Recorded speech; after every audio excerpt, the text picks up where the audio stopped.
Yo, excuse my voice, I'm a little under the weather today, but we are going to unbox and mount the blinds motor, and I purchased this device from AliExpress.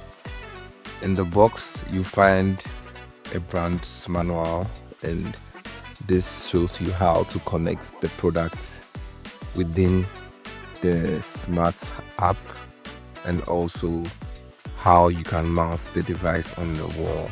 So let's get into the box. You have the blinds motor itself, and this does all the work. So this is what controls the blinds for that to go up or down. This is the base plate. So you mount this base plate on the wall, and then you can mount the device onto the base plate. This is the cover. So this front face reveals the part where the gear goes onto, and then the gear can be found within the box. There are some buttons on the app, so this helps you move the blinds up or down. That is if you don't want to use the app or you don't want to use the remotes that you find in the box. So this remote also comes with the product. It has open, close, and stop. You use stop for whenever you think the blinds level is okay, so you want to stop it. And then this also comes with a button battery. So the button battery can be found in the same pack as the remote. So you might want to use this device without Wi-Fi. If you don't have Wi-Fi, you can use this remote. And if you don't have the remote, you can use the device itself on the wall. So it's pretty simple. It just takes away the whole manual aspect of opening and closing a blind. So you have open, close, stop, and that's what you have on the remote. This is also a gear that can be found in the box. You have your Type C to Type A cable, and this is what we use to charge the device. There are multiple gears in the box, so with the kind of blind you have or beads that your blinds have, you can choose the gear that works best for what you have. So take your time to pick the right gear. I mean, it's yours, so you can change it whenever you want, but the blind beads have different sizes, so you can be specific with the one that you want. You also have a 3M tape in the box, and you only use this when you don't want to drill the wall that you have. Maybe it's an apartment, you're not allowed to drill, or you don't have like solid walls, it's a partition, plasterboard, something, you don't want to mount this. You can easily use the 3M tape behind the base plate and then mount it on the wall. You also have a dongle, so this dongle will help you connect the product to the Wi-Fi. So the product itself does not connect to the Wi-Fi, it connects to this dongle, and then this dongle connects to the Wi-Fi. So you have options: dongle, Wi-Fi, to use the app, you have the remote, and you also have the controls on the product itself. There's also a best companion section on the box, so you can purchase like a small solar panel that will always keep the products charged. So meaning you don't have to take the product and then charge it after using it for a couple of days, weeks, months. I've had mine for 2 weeks and I haven't had to charge it yet, so hopefully it lasts more than a month. Okay, so over here you see me test out the gear to find out which works best for what I have. This was the first one I tried, and it was a little loose because the beads were too much, so they were interlocking with the gears. So I put this aside and I took the next one, and the next one has like a few holes, but it hooks onto the beads well, and when I spin it you can see it's literally pulling the beads down. So I decided to go ahead with this particular gear. So you take the blinds motor, take the faceplate off, and then you can mount the gear onto the servo you have in the blinds motor. So this is how it basically works. This is the only setup you need to do on the product, and then you can go ahead and mount the wall, and then have your blind beads go around the gear, and then make sure this is stretched enough, not too much, because it might end up tilting your blinds, because this happened to me. So you pull it tight but not too tight. Make sure everything is snug so you don't have the beads just rolling around or feeling too loose. This happened to me a couple of times, so I had to re-drill the wall and do all that again, but just make sure you get it right. And also I recommend that you test the product before mounting it on the wall. Like, make sure the thing works. As you can see, I put mine on charge just to make sure the battery power was working. It wasn't working when I plugged it in. I tried to reset it, then it still wasn't working.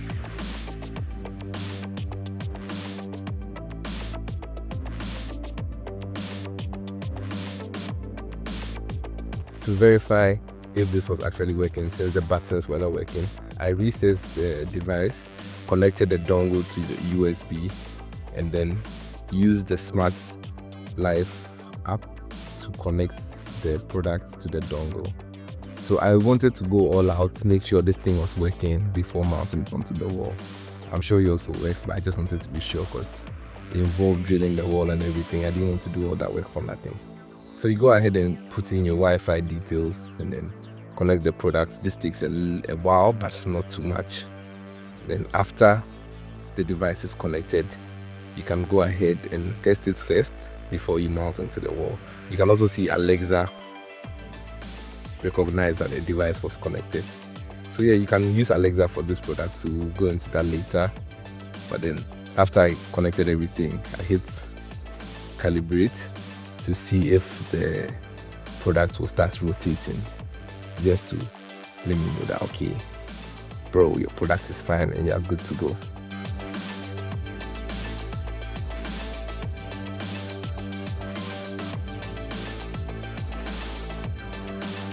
So after this, I knew the app was working. I tested out the remote, noticed that the remote was also working. So let's say I'm not at home, or there's no way you can connect or control the product.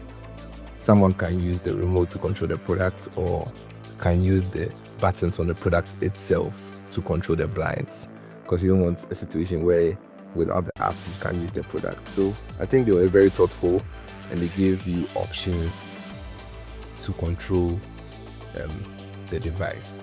So yeah, that was it. And now I had to figure out where to place the product on the wall, so we can start with the automation basically.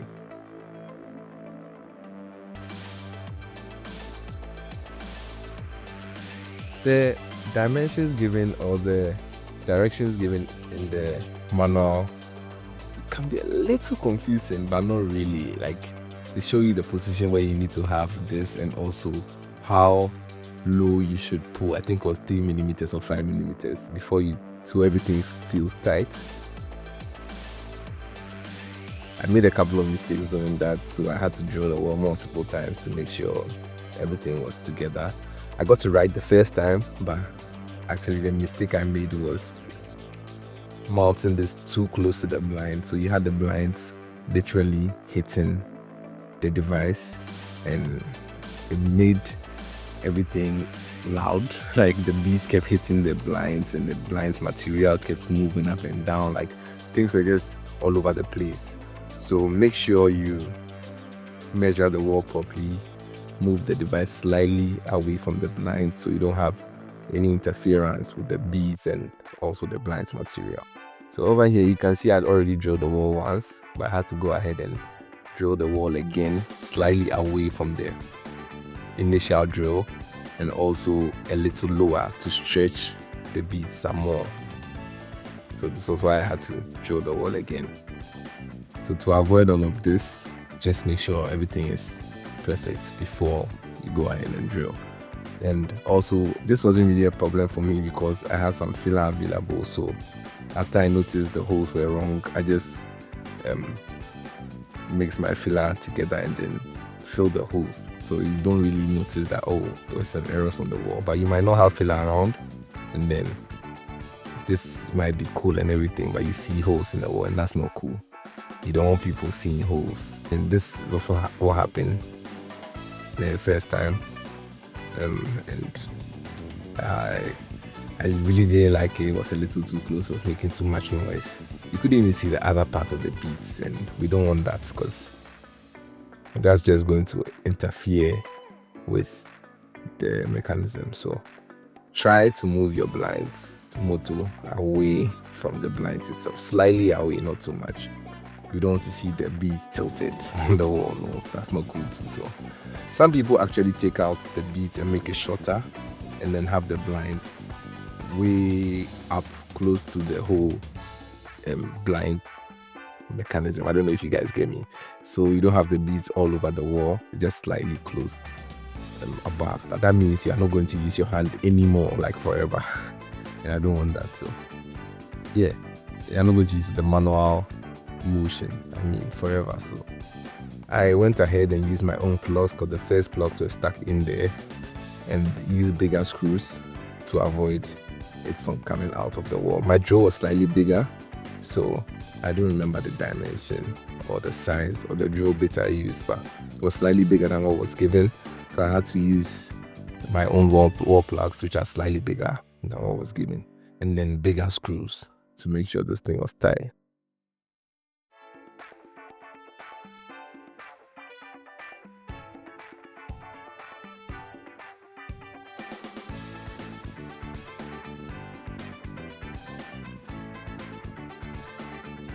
So next I mounted the base plate onto the wall. Like I said, I ended up drilling the wall 3 times. So this was my third drill, mounting it to the gear. So this was the third time drilling again, because I noticed the first one was not too tight. After drilling again and selecting the right gear, I tried to cover it with the face plate, but I made a mistake here. So you see me break off some parts of the face plate. Those are actually the wrong parts. So you need to break off the parts on top of those parts that I broke. So these smaller tabs on the side are supposed to guide the blinds so they stay in line, and I mistakenly broke them off. So please make sure you don't follow what I did. It's actually in the manual. I noticed after I had broken it off. So you break away the parts above this one on the left and right, not the one in the middle, left and right. So you can see when I place the face plate on the device, the beads are touching that one, and that's not how it's supposed to be, because anytime you leave it like that, it will end up falling off when it starts running. So over here I was trying to calibrate the blinds, but all of a sudden it just stopped halfway, so I had to do everything all over again. Everything I mean bringing the blinds down and calibrating again, and this time around it worked. And as you can see, the base plates or the plates on the cover flew off. So it was pretty fast, so I don't think you saw it, but yeah, if you go back you see that happen.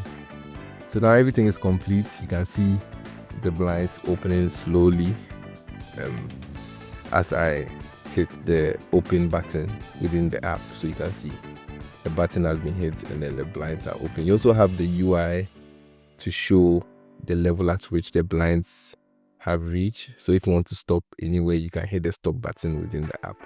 But I think the UI also helps, because without the UI, you just think, okay, I hit open and it's open. Like you don't know if it's open fully or halfway. But with the UI, you can tell that, okay, this is open to this level. So that's also like a cool feature that they put in there for you to know exactly where the blinds have reached visually. The next is to go into the app and set up a schedule. So this is so I can have this open every morning or every evening or in the afternoon. You can also use this, or this is also controlled by temperature.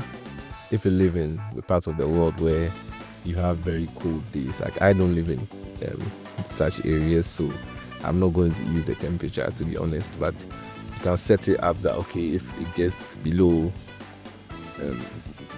20 degrees, the blind should close. If it goes above 25, it means the sun is out, so the blind should open. So you can also use that feature. I did a schedule for the blinds to open 5 a.m. every morning and selected every day from Sunday to Saturday, so you have this opening and closing every single day. I also added a note that says good morning, so anytime the blind opens, you have good morning pop up on the screen, which I think is like a cool feature to add. And turn on the notifications, so you get notifications if your battery is low, if the blind runs you get a notification for everything. And also you select the curtain settings. So this time around I selected open. So at 5 a.m. it's going to open, and then close. You add another schedule to close, and then I set that at 5 p.m. or 4:30 initially, but I had to change it to 5 p.m. later on because 4:30 you still have the sun up. So I selected every day. So now every day we have a schedule for open, and then we have a schedule for close. So every day you have this opening at 5 a.m. and then 4:30, which I eventually changed to 5 p.m. Even 5 p.m. is a little too early. You still have the sun up, but it's just so we can see it happen basically. After this, so over here you're going to see that the moment it turns 5 in the app, you have something that says plus or minus 30 seconds. So it means you set it at 5 hours. It doesn't mean the moment it's 5 p.m. this thing is going to close. Give it a few seconds. It's a delay, a slight delay. So it still runs, so I don't think it's a big problem. But it's not going to happen exactly at 5 because you are using internet and all other parts have to come together for it to work. So just have a little patience. It's still 5 though, but just have a little patience. As this is going down, let me go ahead and talk about the cons. Some of the cons are the blinds. Since my blinds are heavy duty, this is a little noisy. You can hear the blinds opening and closing. That's one. Secondly, I always have the battery notification popping up. Or you have 10% battery left, you have 30% battery left. But then when I go within the app, I notice it's like 40 or 50. So it's not accurate. Like what you have in the app is different from the notification that you get. That's another thing you need to look out for. Yeah, this is like me testing it out in the morning. I wake up around 4:30 a.m. So around 5 a.m. you see the blinds open. It's very nice outside. And I just feel like this is a cool feature. Like this is a really cool thing to do because without this motto, you barely open these blinds. Like they are always closed. And we also need some sunlight coming in there. So yeah, that's it for this video. If you have any comments, don't hesitate to leave them down below. Don't forget to hit the like button. And please subscribe. I have more gadgets coming up. I have some curtain openers coming. And also, these automations are easy to put together. You don't need to have a neutral wire in your electrical connections and all that. Like those are helpful sometimes, like smart switches and all that, but these are simple ways you can go ahead and automate some things in your house. So don't hesitate to subscribe so we can see more stuff, and I'm glad you're able to hit this video. Thanks.